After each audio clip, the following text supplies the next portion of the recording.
Hello and welcome to episode 4 of my Medicine Through Time overview. So what we have on the screen here is a pretty distressing image linking to what we're going to be looking at today.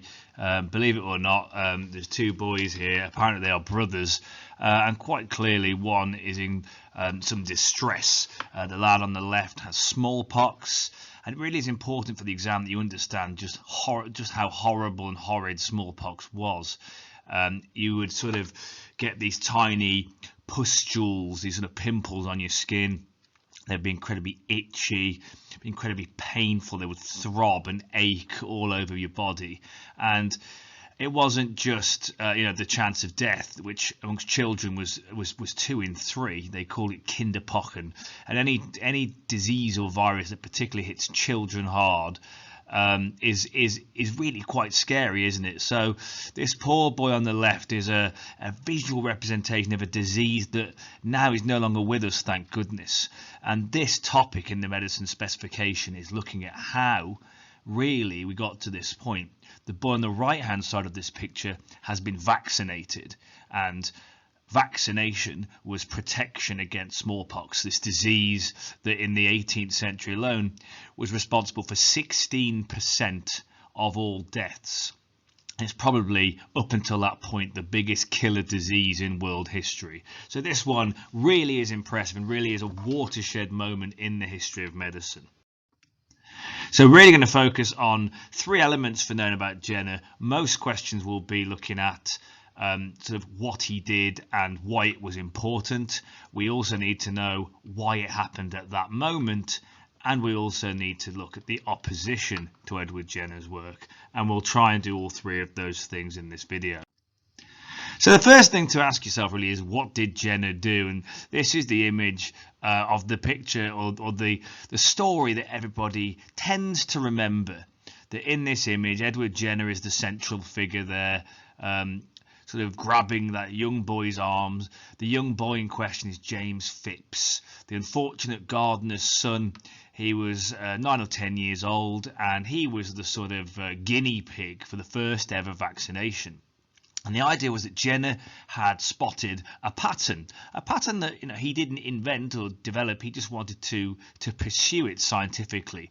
And the old pattern was that milkmaids, like the woman on the right of this picture, Sarah Nelms, they never caught smallpox, and Jenner puzzled as to why that might be. And the old wives' tale was that they never caught smallpox because they caught cowpox instead, something which is genetically, we wouldn't use that word back then, but we would now perhaps, quite similar to smallpox, but nowhere near as harmful. No one really died of cowpox, but obviously thousands and thousands have died of smallpox. So the theory was, if you can get cowpox, then you are granted lifelong protection or immunity to smallpox. And Jenner put that to the test. He sort of grabbed the gardener's son, which the gardener was in on this, so you wouldn't do this today ethically, of course, and he is applying first he would have applied cowpox germs, as you can see in this picture. Again, they wouldn't have called it germs, cowpox matter. They'd rub in some of the pus, the gunk from the warty hand of Sarah Nelms, and then they allow the cowpox to take. And then a few weeks later, the really dangerous bit, they would expose this poor young boy to smallpox, a deadly variola. And if this had got wrong, of course, this boy catches smallpox, and Jenner has effectively killed him. And that's a difficult one to explain away. So luckily, or Jenner wouldn't say that it was luck, it worked, and James Phipps was vaccinated. The term vac comes from the Latin word for cow, and James Phipps, we don't know what became of him, but we're fairly sure he never succumbed to smallpox because Jenner had given him protection, and this was done in 1796. And it took a while, as we'll see, for things to really get going, but there were immediate benefits. The government gave Jenner a £30,000 grant to pursue his work further. Napoleon Bonaparte vaccinated half of his army. Thomas Jefferson, in 1803, was still the future president of the United States. He wrote to Jenner congratulating him for his work.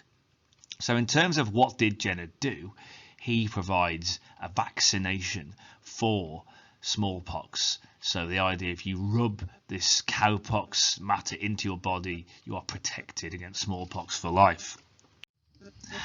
Now, this image is the other most famous painting, and it shows the two elements really. One thing that Jenner has done that people often find it tricky to explain is that the guys on the left of this picture are businessmen, and they were in the business of not vaccination, but they used to do something called inoculation.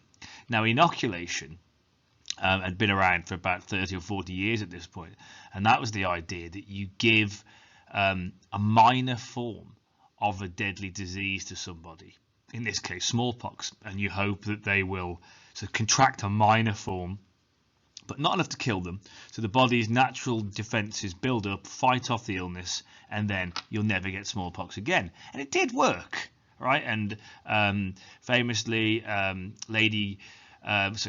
Princess Caroline of Ansbach, when the royal family used this on the royal children, but it still had a 2% death rate, which sounds incredibly low. But 2%, if you had a 2 in 100 chance of dying of something, it's actually not that good. And that's reflected in this image of all these spotty children on the floor there, these dead babies. And the accusation in this picture is that the inoculators were killing people. And Jenner is coming across as like a saviour, the cherub above his head trying to give him a crown. And Jenner is saying, look, I've come along and I'm going to sort of provide a much safer means to protect all these people. And the woman behind in the picture there is waving at Jenner, sort of calling out to him to protect her, but it looks too late as her child has succumbed to smallpox as well. So one of the important things about Jenner's work is he puts the inoculators out of business, which was far more dangerous. However, that's also where some of the opposition to Jenner's work comes from, because they've lost their livelihoods to Jenner, so they're going to fight back. They're going to fight back with scandal and rumours and half-truths, things that are still in the world relevant today when it comes to anti-vaxxers. And this is the most famous one. This is the ox-faced boy.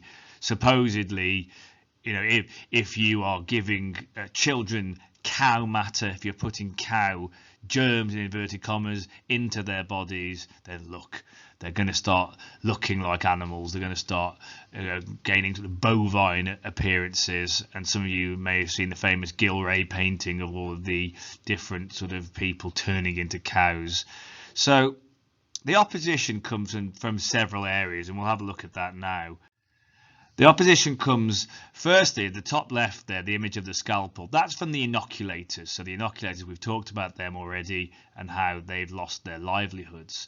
The top middle picture there, the logo, that's of course the Royal Society's logo. And the problem for Jenner was, although he was fairly certain and fairly conclusive that smallpox can be prevented by a cowpox vaccination, Jenner didn't really know why it worked. Microscopes weren't good enough, there was no knowledge of bacteria, germs, Pasteur hadn't come along yet, and so the Royal Society refused to publish Jenner's work in their journal. Remember, it's called Philosophical Transactions, and therefore Jenner lacked credibility. He lacked any real scientific backing for his work, and that led to a lot of blowback really in terms of getting everybody on board with what he did. And one particular person who amongst the scientific community really went for Jenner hard, the little image of an individual on the top right there, was a guy called John Birch. And John Birch really said to Jenner, your claim that smallpox gives lifelong immunity, or rather cowpox gives lifelong immunity to smallpox, is not really substantiated. You can't really prove it. And he went hard for Jenner, discrediting wherever he could. Other problems, there were other outbreaks of smallpox continued. One famous one exactly 100 years after Jenner's work in 1896. So people were saying, well, if Jenner's work is so conclusive, then why are there still smallpox outbreaks?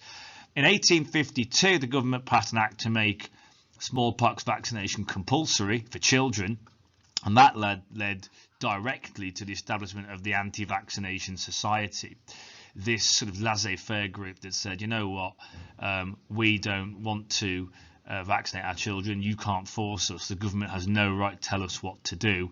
And they still exist today in various forms. So the anti-vaxxers were complaining on a government interference level more than anything.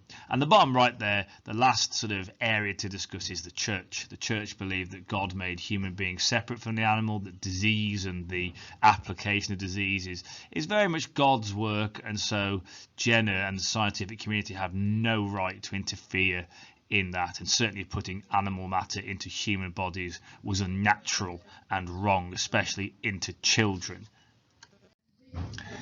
So finally then, it's worth just thinking about an exam question that brings all this together, and I think this opposition question is the most sort of due, hasn't come up in quite some time, and we've got this idea about explaining why, and we've talked about this a couple of times. Explaining why is about causation. It's about saying why something happened, why at that particular moment in time.